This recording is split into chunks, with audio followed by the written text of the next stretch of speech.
Assalamualaikum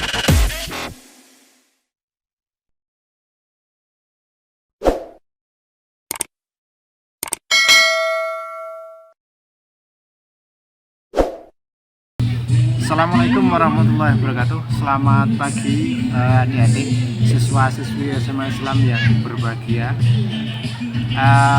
Gimana ini kondisi belajar di rumah? Tentunya sudah mulai bosan, tapi kita tetap semangat ya adik-adik ya. Untuk tamu Lungkeng Semeska kali ini, kita kedatangan anak muda yang sangat luar biasa. Jadi saya katakan luar biasa ini gini, yang pertama, anak muda ini masih berstatus sebagai mahasiswa yang semester awal angkatan 1, jadi masih semester 2 atau semester 1 bahkan mungkin. Terus dari remaja sudah menekuni dunia bisnis, sudah belajar cari uang. Nah, ini yang menarik di sini. Terus yang ketiga, dia juga sibuk baca buku. Jadi koleksi bukunya di rumah sangat banyak. Suatu saat mungkin kalau ada waktu, ada kesempatan, kita ke rumahnya tamu kita kali ini. Jadi nanti kita korek isi rumahnya ada apa saja kalau ada kesempatan ya. Mungkin selamat pagi Mas Hal. Selamat pagi. Bisa diperkenalkan dulu Mas? Ya, jadi saya Ibnu Jalal Al-Abror, panggil saja Jalal. Ibnu Jalal Al-Abror. Ya. Wah, namanya Arabian. Cuman Ya. orangnya ini nggak Arabian ini. Saya Indonesia banget. Indonesia banget ya. Mas Hal, umur berapa Mas Hal? Saya 19. Umurnya baru 19 tahun adik-adik. Jadi lebih tua sedikit lah dari kalian yang kelas 12 ini. Lebih tua sedikit. Tapi kita ngobrol-ngobrol nanti apa saja yang sudah dilakukan Mas Jalal ini, sehingga dalam masa pandemi seperti kali ini Mas Jalal ini masih tetap bisa berkreasi. Mas Jalal ini hari ini baru sibuk apa ini Mas Jalal? Jadi saya sebutannya ya cuma sekolah. Kesibukannya Ya, kuliah. kuliah. Sekolah. Ya. Kuliahnya di mana Mas Jalal? Saya di rumah. Kuliahnya masih di rumah karena memang belum boleh ke Ya, kampus. kuliahnya di rumah. Ya, kuliahnya di rumah. Kemudian betul kuliahnya di rumah. Cuman nama perguruan tingginya apa Mas Jalal ini? Saya kuliah di Universitas Negeri Yogyakarta. Universitas Negeri Yogyakarta. Program studinya Mas Jalal? Saya ambil pendidikan luar sekolah.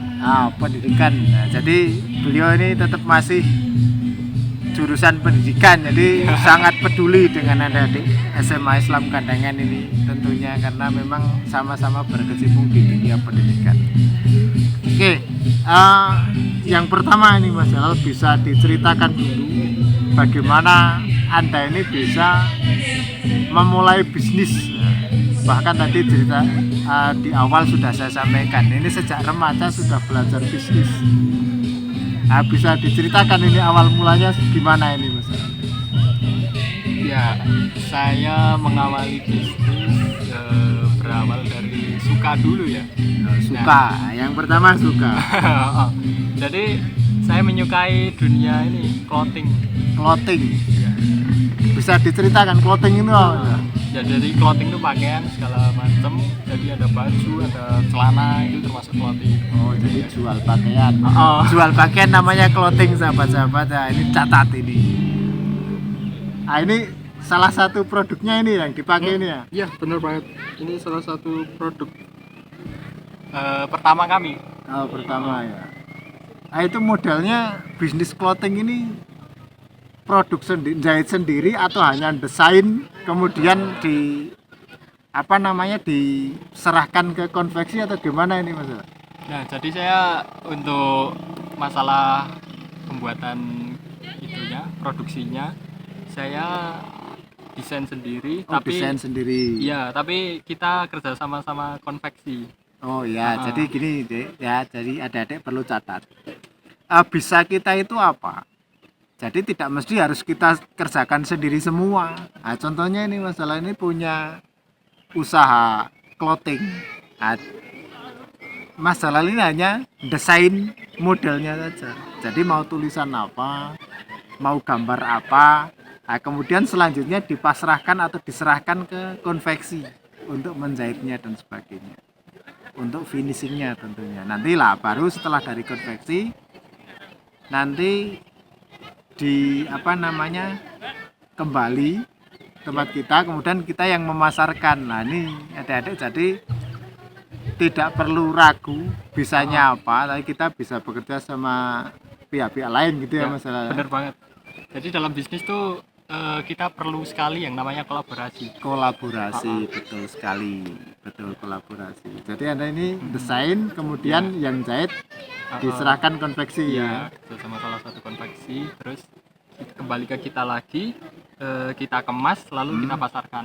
Kita pasarkan. Nah ini yang penting, bagaimana cara pemasarannya, ini yang paling penting ya. Kita bisa produksi seperti adik-adik di SMA Islam Kandangan ini kan bisa memproduksi batik, tapi bagaimana pemasarannya ini kan belum tahu lah. Nanti selanjutnya kita akan obrolin dengan Mas Ibnu Jalal ini yang memang sudah praktek bisnis bagaimana memasarkan. Nah, bagaimana memulai memasarkan itu, memasarkan produk atau clothing yang Anda jalani. Bagaimana proses pemasaran pertama? Nah, proses pertama saya kan memulai itu masih satu SMP ya. Satu SMP, betul. Masih remaja ya. Kalau bayangin, Anda sekarang sudah kelas 1, kelas 10, SMA. 11, 12 SMA. Nah ini Mas Jalal ini mulai jualan itu sudah kelas SMP, sejak SMP ya, kelas 7. Nah, kelas 7 SMP sudah mulai belajar gitu. Gimana itu tadi ceritanya cara memasarkan Mas? Nah, jadi waktu saya kelas 1 SMP itu belum ada yang namanya kayak Tokopedia, Shopee, Instagram, itu masih kurang, masih belum begitu sepopuler sekarang ini. Iya. Nah, jadi saya dulu masarinnya lewat Facebook. Lewat Facebook. Jadi awal medsos itu dimanfaatkan tidak hanya kita waktu makan di mana posting, sore gue, pagi kita dan sebagainya. Sore kita, nah ini kan hanya posting makanan, posting tempat-tempat wisata lah. Ini dimanfaatkan untuk bisnisnya, betul ya adik-adik. Jadi gimana sosmed, sosial media yang kita punya itu manfaatkan untuk hal-hal yang luar biasa, yang sangat positif. Mungkin di bidang clothing ini apakah ada hambatan ini Mas? Ada kendala atau tidak ini? Nah, benar banget. Tentu dalam berbisnis itu kita pasti ada yang namanya kendala. Dalam apapun lah, kita pasti ada tantangan-tantangan tertentu lah. Kok belajar saya kendalanya kan males. Bener banget. Bener. Nah, kendalanya tuh itu awal bisnis tuh saya belum itu berhenti tuh pas yang awal bisnis itu. Oh iya, jadi bisnis clothing itu berhenti ya karena ada kendala itu tadi. Kendala banyak itu kendala. Kira-kira kendalanya seperti apa itu? Nah, kendalanya tuh waktu itu masih sibuk belajar juga kan SMP. Oh iya, SMP. Jadi memang orang tua juga nggak boleh kalau bisnis terus harus belajar ya. Betul. Ya tapi itu kan hanya bagaimana cara membagi waktu saja sebenarnya. Itu harus benar pinter bagi waktu. Jadi salah satu kendala memang kesibukan belajar luar biasa. Apalagi belajarnya SMP-nya Mas Ibnu ini di mana ini? Saya di MTS N2. Nah, di Madrasah Sanawiyah itu tentunya mapelnya sangat luar biasa banyak gitu. Jadi nggak sempat, bisnisnya agak terkendala dengan kesibukan sekolah yang sangat luar biasa banyak. Ya, karena bagaimanapun tuh yang prioritas kan sekolah. Sekolah betul. Bisnis kan kita belajar sampingan. Bisnis itu belajar sampingan, tapi bagaimanapun juga sekolah itu prioritas utama. Betul, catat nomor ini. 1. Kata Mas Ibnu Jalal ini harus dicatat. Belajar itu nomor 1. Kemudian berarti sempat terhenti di bisnis clothing itu ya. Nah, jadi yang awal brand itu kita berhenti sekitar 4-5 tahun itu berhenti. Lama ya, 4-5 tahun. Oke. Nah, setelah berhenti itu kan saya udah SMA itu. Nah, masuk SMA saya memutuskan untuk membangun brand baru. brand baru. Oh. Nah ini catat tadi adik. Jadi kegagalan itu bukan berarti kita harus berhenti. Nah, setelah gagal itu nanti kita harus bangkit lagi. Nah, mungkin dari clothing agak sedikit gagal gitu kan. Ya Yang meskipun awal. sekarang mungkin masih jalan tapi agak sedikit gagal. Mungkin di sela-sela bisnis clothing ini menekuni bisnis yang lain tidak ini maksudnya. Nah, jadi gini. Saya SMA itu tetap buka clothing lagi. Oh, buka clothing lagi. Awalnya memulai dengan clothing lagi. Wah, luar biasa. Namanya kan itu Tapak Kelana Store. Tapak Kelana Ya. Store. Jadi Tapak Kelana Store waktu awal itu kita meluncurkan sebuah kaos. Hmm. Waktu itu setelah kaos sekitar beberapa bulan lagi saya berpikiran untuk meluncurkan sebuah produk kopi. Kopi ya, Ya. luar biasa.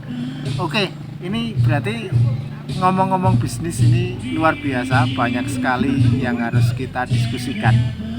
Nah, nanti sedikit disampaikan tentang kopi ya. Ya. Jadi bagaimana saya tahu karena di adik-adik SMA Islam Kandangan ini dekat dengan kopi. Saya rasa adik-adik ini dengan kopi sangat dekat. Mungkin bapak ibunya yang petani kopi, yang mungkin biaya sekolahnya dengan hasil kopi juga banyak. Nah, nanti mungkin bisa disampaikan Mas. Oh ya, siap. Oke. Setelah tadi kita ngomongin clothing kaos, ternyata Mas Ibnu Jalal ini dari sedikit kegagalan belajar lagi, kemudian menambah kreasinya ini dengan mengolah kopi. Ya betul Mas Jalal, benar kopi. Mungkin bisa sedikit diceritakan ini bagaimana Anda ini bisa meloncat dari dunia clothing dengan kopi. Ini kan sebenarnya dua bisnis yang berbeda sebenarnya, Benar banget. dua bidang. Memang kalau kita minum kopi ya berpakaian, ada hubungannya Iya. juga. Tapi di sini kan memang ini dua bidang bisnis yang berbeda ya. Satu mungkin kuliner itu minuman, yang satunya ini pakaian. Ini ya memang dipakai bersama, waktu minum ya berpakaian, tapi ini kan dua hal yang berbeda. Bisa diceritakan sedikit Mas Jalal? Ya, saya waktu itu sudah jalan Tapak Kelana Store, udah meluncurin kaos kan ya tadi. Ya, kaos. Nah, setelah itu kan saya waktu itu sebelumnya sudah ngulik juga kopi. Oh, Nah, sudah setelah- sering Sudah mempelajari lah. mempelajari kopi ya. Nah, saya di 2020 itu ingin meluncurkan brand kopi, tapi kan belum tahu brandnya itu mau dikasih nama apa. Oh ya, sebentar. Oh. Ini jadi dari kaos agak sedikit ada kendala karena memang kesibukan belajar, kemudian mencoba bisnis baru kopi. Ya. Itu kira-kira apa yang menjadi pertimbangan Anda ini ketika tiba-tiba tertarik kopi itu loh? Nah, itu saya kan salah satu penikmat kopi. Oh, Ya. penikmat kopi. Pecinta kopi juga. Ya. Nah, dari situ saya timbul ingin berkarya lewat kopi. Saya belajar berbagai macam metodenya, pasca panen sampai roasting, dan bisa ke tangan konsumen.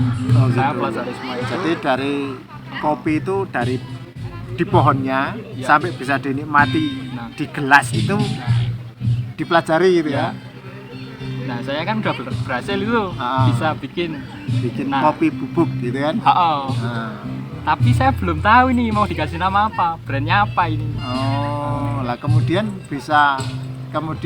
diberi brand apa itu toh? Nah, Tapak Kelana. Tapak Kelana ya. Tapak Kelana kan sebelumnya udah ada. Ada di clothing itu ya. 2019 sudah ada clothing. Nah, namanya kan Tapak Kelana Store. Nah, store kan bisa kopi juga masuk itu. Oh, iya, Tapak iya, Kelana iya. Store. Ada Nah. Tapak Kelana Coffee sama Tapak Kelana Clothing. Ini adik-adik sebenarnya dalam dunia bisnis itu tidak perlu hal yang macam-macam. Jadi apa yang kita bisa, apa yang kita mampu, silahkan belajar untuk ditekuni bagaimana siapa tahu ini menjadi bisnis yang menghasilkan. Contohnya ini Mas Ibnu Jalal ini ternyata belajar kopi, kemudian bisa mengolahnya dari kopi menjadi bubuk, bisa diminum. Nah ini kemudian ternyata dikemas gitu kan, Ya. bisa menjadi bisnis juga. Ya. Mungkin sedikit diceritakan ini secara kenapa diberi nama tapak kelana ini apa ya? Kelana itu kan berkelana. Saya orangnya ya termasuk sedikit suka yang namanya berpetualang, Oh iya. berkelana. Nah, Ya, kenapa nggak saya kasih nama itu? iya, memang ini saya bocorin sedikit ini adik-adik. Jadi Mas Ibnu Jalal ini punya hobi naik gunung. Nah, ini memang betul petualang ya. Mungkin ada berapa gunung yang didaki ini Mas? Ya alhamdulillah baru deket-deket sini lah, sekitaran Temanggung, Jawa Tengah. Temanggung, Jawa Tengah. Kiranya udah ada 5 gunung yang ada ya. Wah, luar biasa ini. Oke, kita kembali ngomongin kopi. Kopi. Wah, ini. Jadi bagaimana Anda membedakan jenis kopi? Nah, karena memang yang kita tahu kan kopi itu jenisnya macam-macam. Banyak banget. Mungkin bisa disampaikan ini ke adik-adik ini biar banyak wawasan tentang kopi. Oke. Jadi kopi itu kan banyak banget jenisnya. Kita bicara soal 2 aja lah, Nah, Arabica sama Robusta. Arabica sama Ya. Robusta. Spesial gitu. Ya, jadi 2 jenis kopi yang populer di Populer banget. Temanggung. Oh, Itu ada Arabica, kemudian ada Robusta. Mungkin ada sedikit disampaikan ini perbedaan Arabica dengan Robusta ini di mana ini? ya, jadi karakteristik dari kopi Arabica itu lebih ke asam. Asam. Oh, Rasa ya, berarti oh, rasa ya. rasa. Kalau mungkin untuk tempat tumbuhnya Nah, tempat tumbuhnya pun juga berbeda. berbeda tempat tumbuhnya ya. Robusta, kalau Robusta itu lebih ke dataran Dataran rendah. rendah. Ya. Kalau Arabica itu lebih Jadi ke daerah mungkin pegunungan. sekitar SMA ini karena di Kecamatan Kandangan ini cocoknya untuk Robusta. Robusta Ya. gitu kan. Nah, karena memang datarannya rendah. Dan mungkin untuk Arabica cocoknya di Daerah pegunungan. pegunungan ya, mungkin seperti yang tempat kita untuk diskusi ini di Posong ini Ini salah satu kopi di belakang Arabica. Kalau mungkin antara Arabica dan Robusta itu saya pikir bukan persoalan mana yang lebih laku, tapi itu sebenarnya masalah selera ya. Karena di Temanggung juga kopi ini Robusta pun mempunyai ciri khas yang kuat, Arabica juga mempunyai ciri khas yang kuat kan gitu ya. Kalau yang Anda garap ini, yang Anda tekuni ini di tapak kelana ini semua jenis kopi atau hanya Robusta saja ya? Untuk saat ini tapak kelana itu masih fokus ke Robusta. Oh, Robusta kayak- karena memang di Kandangan yang paling banyak Robusta ya. Ya, kebun kita baru ada yang Robusta. Insya Allah beberapa tahun lagi kita coba ini yang Arabica. Oke, nanti kalau kita ngomongin bagaimana cara meracik, bagaimana cara membuat itu akan satu episode lagi. Wah, itu panjang banget. Panjang banget. Jadi bagaimana menyajikan kopi yang enak, bagaimana membuat kopi yang enak. Lah mungkin insya Allah kalau ada waktu lah kita coba kita samperin di kediaman Mas Jalal nanti cara bikin kopi yang bagus seperti apa. Sekarang ini yang terakhir Mas Jalal. Mungkin wah terasa ini kita diskusi sudah lama ini. Sekarang kan yang menjadi persoalan di mana-mana itu cara menjualnya Mas. Jadi sekarang kan sudah nggak keren lagi tuh anak-anak ngasong gitu di jalan-jalan Iya. kopi-kopi kan sudah nggak keren lagi. Itu mungkin bisa dibagi ilmu sama adik-adik ini bagaimana menjual produk olahannya, menjual kopi yang sudah diolah itu bagaimana? Nah, ini tuh sekarang ini kan kita hidup di zaman yang serba mudah ya. Zaman serba Oh, mudah. dengan adanya ini gadget, Gadget. adanya sosial Oke, media. adik-adik kita manfaatkan gadget. Oh. Caranya gimana? Tadi tapak kelana yang clothing itu dijual lewat Facebook. Ya, jadi Tapak. bagaimana sosmed dengan itu berguna. Kemudian bagaimana yang kopi ini? Nah, untuk pemasaran itu di sosial media kan ada banyak banget platform. Ya. Ada Tokopedia, Shopee, Grab, itu kan Grab, tempat udah ya. ada. Ada Nah, itu Grab. bisa dimanfaatkan. Betul. istilahnya adik-adik ini coba nanti kita koreksi betul, mohon maaf kalau saya salah sebut ini. Jadi sekarang itu memang toko-toko online itu banyak yang kita kenal dengan startup mungkin ya, retail toko itu dengan startup. Jadi kita sekarang berbelanja itu harus online, bisa online meskipun sekarang sekolah itu dari rumah online juga. Tapi kalau makan juga harus daring, nggak boleh daring ya, nggak kenyang nanti. Ya, belajar bisa daring, tapi nah ini memang dunia sekarang sudah penuh dengan online.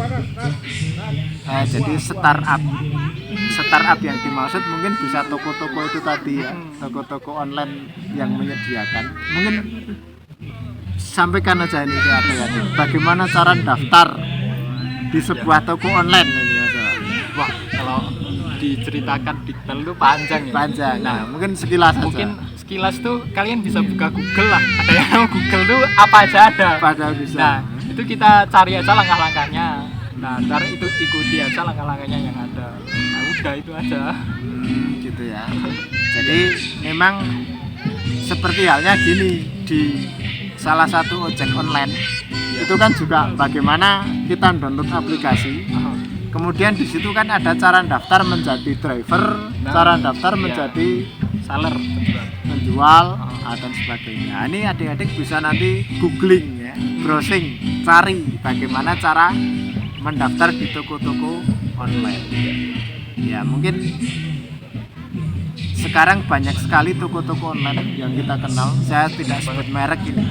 Yang penting ini kita yang mensponsori kita ini apa namanya, tapak kelana ini bisa Anda dapatkan di Tokopedia. Nah, salah satu platform yang kita gunakan adalah Tokopedia. Oke Mas Dolol, ini sudah banyak sekali obrolannya. Terima kasih sekali sudah meluangkan waktu di sela-sela kesibukan ini yang luar biasa. Ya, saya juga terima kasih juga loh sudah diundang di sini. Oh ya, sama-sama ini. Jadi memang program kita ini bagaimana adik-adik di sekolah ini tidak hanya belajar agama, tidak hanya belajar ilmu-ilmu akademik, tapi bagaimana skill atau kreasi ataupun bakat yang dimiliki adik-adik ini bisa dikembangkan seperti itu. Oke, sampai ketemu lagi di episode selanjutnya, tentunya dengan tamu yang istimewa juga, dengan materi yang berbeda, dengan ilmu-ilmu yang insya Allah berbeda dari sekarang. Jadi saya cukup sekian. Wallahu muwaffiq ila aqwamit thoriq. Wassalamualaikum warahmatullahi wabarakatuh. Longkeng semaiska, telesep.